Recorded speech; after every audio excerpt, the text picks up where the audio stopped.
Bank volt में 20 ton वजनी दरवाज़ा, जबकि दीवारों में भी लोहा लगा हुआ था। बनाने वालों को इस पर इतना यकीन था कि इन्होंने बैंक वाल्ट में सिक्योरिटी अलार्म भी नहीं लगाया, क्योंकि इसको अनब्रेकेबल वाल्ट भी कहा जाता था।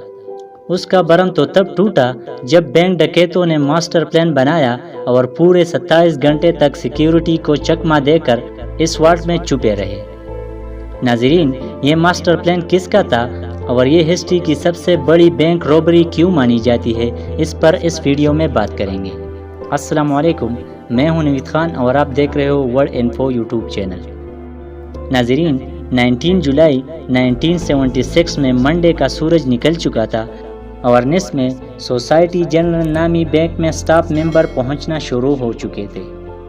ये बैंक आज के दिन तक दुनिया का सबसे सिक्योर और सबसे मजबूत वाल्ट रखने वाला बैंक माना जाता था। हुआ कुछ यूँ था कि रूटीन के मुताबिक बैंक स्टाफ वाल्ट को खोलने गए। ये बहुत हेवी दरवाज़ा था जिसमें इंतहाई कॉम्प्लिकेटेड लॉक लगा हुआ था। इन्होंने लॉक कॉम्बिनेशन लगाया लेकिन दरवाज़ा नहीं खुला। अब यहाँ ये जानना ज़रूरी है कि ये दरवाज़ा पहले भी कई बार मसला कर चुका था, क्योंकि इसका वज़न करीब 20 टन था। इसकी वजह से अक्सर औकात ये फंस जाया करता था। बैंक स्टाफ को लगा कि हमेशा की तरह आज भी ये फंस गया है, तो इन्होंने वाल्ट बनाने वाले कंपनी से कांटेक्ट किया। आधे घंटे के बाद कंपनी के एक्सपर्ट बैंक में आ गए और दरवाज़ा खोलने की कोशिश करने लगे। लेकिन हैरत की बात यह है कि इस बार कंपनी के एक्सपर्ट से भी ये दरवाज़ा नहीं खुल रहा था। इन्होंने कई कोशिशें की लेकिन दरवाज़ा किसी भी सूरत खोलने के लिए तैयार नहीं था। अब बात सीरियस होती जा रही थी, क्योंकि कस्टमर की लाइन लगी थी और ये अब बैंक का इज्जत का सवाल था। आखिरकार 3 घंटों के बाद इन्होंने ये फैसला किया कि वो वाल्ट के दीवारों में सुराख करके देखा जाए कि आखिर क्या चीज़ फंसी है। वाल्ट के दरवाजे पर किसी पोर्ट्स एंट्री के निशानात नहीं थे और इसके चारों दीवारों पर किसी किस्म के निशानात नहीं थे। हेवी ड्यूटी ड्रिल मशीन से सुराख करके अंदर देखा गया तो क्या देखते हैं कि वाल्ट के दरवाजे को अंदर किसी ने वेल्ड करके बंद किया हुआ है। यह मंजर देखकर इस पे यकीन लाना मुश्किल था, क्योंकि वाल्ट में जाने का सिर्फ एक ही रास्ता था, ना ही इसके अंदर रोशनदान था और ना ही कोई खिड़की, यानी वाल्ट के अंदर जाना इम्पॉसिबल था। अब ये सब देखकर सबको ये एहसास तो हो गया था कि अंदर कुछ न कुछ एबनॉर्मल ज़रूर है। इन्होंने मशीनरी मंगवाई और वाल्ट की दीवार को तोड़कर अंदर जाने का फैसला किया। ये काम काफ़ी टाइम कंज्यूमिंग था, क्योंकि ये दीवारें नॉर्मल दीवारों से काफ़ी मोटी थी और इनके बीच में लोहा भी लगा हुआ था। खैर, कई घंटों मेहनत के बाद इतना सुराख हो गया कि एक इंसान इसमें अंदर जा सके, और जब अंदर देखा गया ये मंजर नाकाबिल यकीन था। बैंक वाल्ट लुट चुका था, कुछ लॉकर टूटे हुए तो कुछ खुले पड़े थे, और सबसे इंटरेस्टिंग बात, वाल्ट की दीवार पर स्प्रे से ये फेमस अल्फाज लिखे हुए थे, जिसकी इंग्लिश ट्रांसलेशन ये है, without arms, without hands and without violence. अभी बैंक स्टाफ होश में आता कि इन्होंने वाल्ट की ज़मीन में एक टनल बना देखा। अब आगे का काम पुलिस का था, जो कि इस वक्त तक पहुंच चुकी थी। डकैत बैंक में मौजूद पैसे और गोल्ड ब्लॉक समेत 4000 में से 400 बॉक्स तोड़कर इससे कीमती अशिया लेकर फरार हो चुके थे। जो टनल इन्होंने कूदा था वो शहर के सबसे बड़े अंडरग्राउंड सीवरेज लाइन में निकल रहा था। वहाँ पुलिस को काफ़ी सबूत मिले, जिसमें टूल्स और 27 गैस सिलेंडर भी थे, जिसकी मदद से डकैतों ने वेल्डिंग टार्च जलाई थी। न सिर्फ इतना, बल्कि सीवरेज लाइन में ताज़ा हवा के लिए वेंटिलेशन की सामान और करीब 1 किलोमीटर लंबी इलेक्ट्रिकल केबल भी पाई गई। ये लूट $20 मिलियन से भी ज़्यादा की थी, जिसकी आज की मालियत $110 मिलियन या फिर 900 करोड़ रुपयों की बराबर बनती है। ये न सिर्फ सेंचुरी की सबसे बड़ी बैंक हाइस्ट थी, बल्कि उस पुलिस इन्वेस्टिगेशन टीम को भी फ्रांस की सबसे बड़ी इन्वेस्टिगेशन टीम का दर्जा हासिल है। खैर, ये बात अब पूरी दुनिया में फैल चुकी थी। बैंक की रेपुटेशन को तो अच्छा खासा नुकसान हुआ ही था, लेकिन ये फ्रेंच पुलिस के लिए भी बहुत अफसोस का मुकाम था। अगले कई महीनों तक पुलिस ने एड़ी चोटी की जोर लगाकर आसपास के लोगों को पकड़ा, बैंक स्टाफ को इंटरोगेट किया, लेकिन कई से भी डकैतों का कोई सुराग न मिल सका। फिर 3 महीनों के बाद अक्टूबर 1976 में पुलिस को एक बहुत बड़ी लीड मिली। डकैतों के ग्रुप का एक मेंबर अपने ही गर्लफ्रेंड के टिप पर पकड़ा जा चुका था। पहले तो वो मान नहीं रहा था, لیکن جب پولیس نے اس کی طبیعت صاف کی تو وہ پٹ پڑا اور پوری ٹیم کا نام لے ڈالا۔ پولیس کے لیے حیرانگی کی بات یہ تھا کہ یہ گینگ چھوٹی موٹی چوری کے لیے فیمس تھے۔ اتنی بڑی بینک ہائسٹ انہوں نے کی تھی، یہ بات کچھ ہضم نہیں ہو رہی تھی۔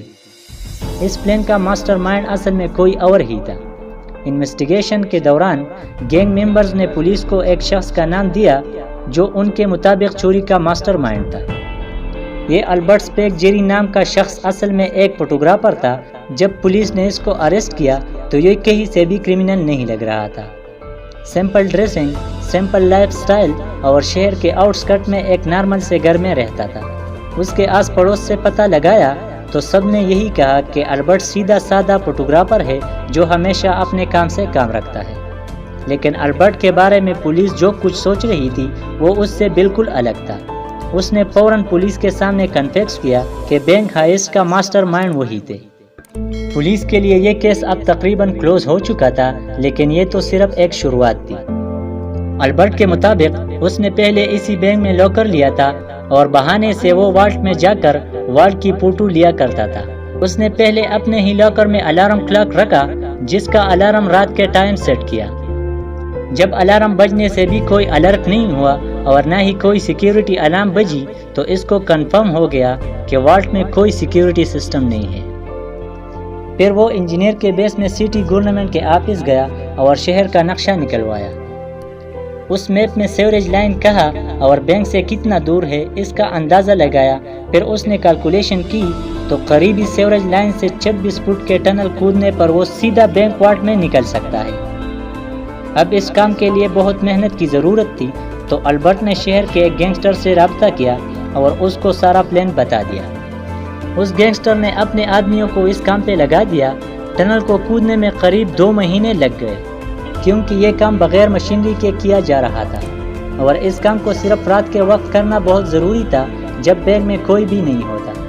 اس دوران البرٹ اپنی پوری کوشش کر رہا تھا کہ سیوریج لائن کے اوپر روڈ تک بھی کسی کو آواز نہ جائے۔ پھر 18 جولائی رات کو بینک میں فائنلی داخل ہو گئے اور اگلے 27 گھنٹوں تک انہوں نے بڑے سکون سے لوٹ مار کی، جس کے دوران انہوں نے وہاں لنچ بھی کیا اور ڈنر بھی، اور جاتے جاتے یہ فیمس الفاظ لکھ کر چلے گئے۔ پولیس نے البرٹ کو کورٹ میں پیش کیا جہاں اس نے جج کے سامنے بھی اپنا جرم قبول کر لیا۔